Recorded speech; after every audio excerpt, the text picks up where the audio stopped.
Taylor. Thank you, Mr Speaker. And can I first of all thank the honourable member for Rutland and Stamford for submitting this question, but also, Mr Speaker, for granting another question on this issue. I do feel that whilst we're not happy with the answers yet, we have at least been given repeated chances to scrutinise it as it's progressed. So I'm here on behalf of Hong Kongers in Sutton Cheam and across London who are aghast at the prospect of this project being given permission.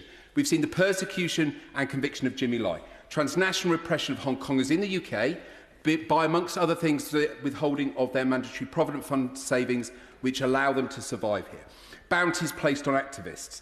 Action against MPs, such as my honourable friend, the member for Bath, being stopped going into Hong Kong, and sanctions put on other MPs.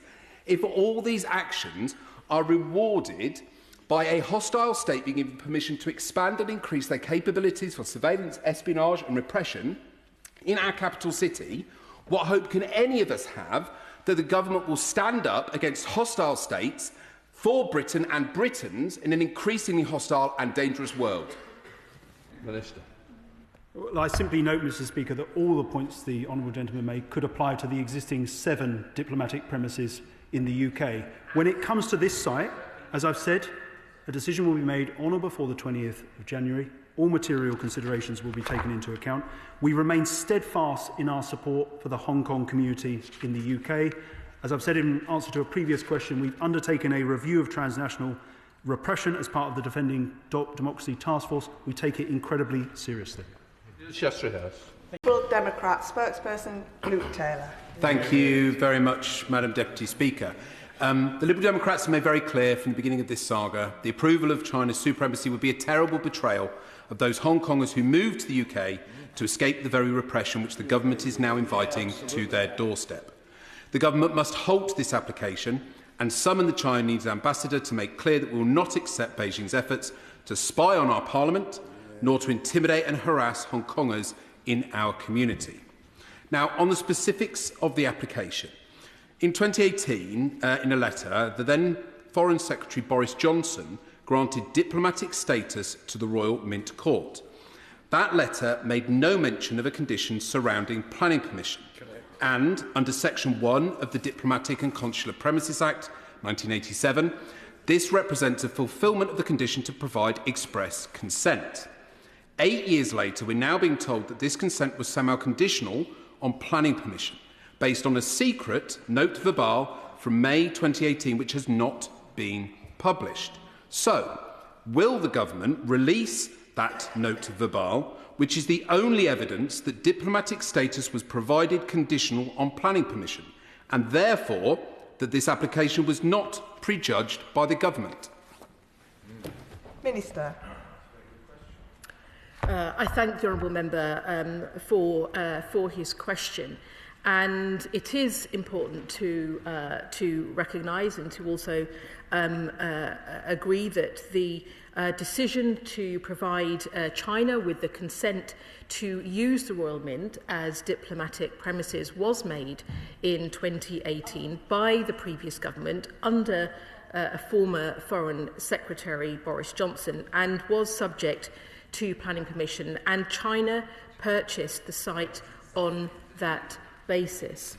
And it is important to say as well that that is also what my colleague Baroness Chapman has also shared, and it is important to recognise that this will be an independent decision. It is an independent decision that will be made by MHCLG through a quasi-judicial process. Graham Stringer. Thank you very much, Madam Deputy Speaker. Hong Kongers and other Chinese dissidents in the UK will be rightly concerned by this news today. And I want to make it completely clear that Liberal Democrats have serious concerns that this project will enhance China's ability to conduct transnational repression against Britons and Hong Kongers on British soil. So can I ask the Minister, what is the timeline for closing the 7 existing Chinese consulate buildings when the Royal Mint Court is opened? Will the government publish the 2018 note verbale confirming the embassy was contingent on planning approval, ensuring the government did not prejudge the application? And finally, paragraph 62 of the Secretary of State permission letter states that lawful embassy use of the site would give no worry of interference with the sensitive cabling that runs adjacent to the secret basement rooms. After China's proven record of unlawful espionage against MPs, British institutions, does the Minister agree that this is a catastrophic misjudgment and that we have no hope of our laws being observed by the Chinese Communist Party? When questions run to 2 pages and take a minute, perhaps members might think about cutting them down slightly. Minister. Madam Deputy Speaker, well, the honourable gentleman has expressed an opinion, and he's entirely within his rights to do that.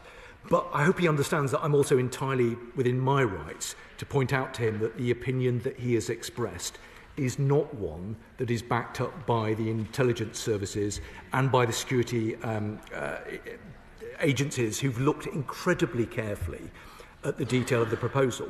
He states boldly that this new proposed embassy site will deliver an additional capability to China over and above what they currently have.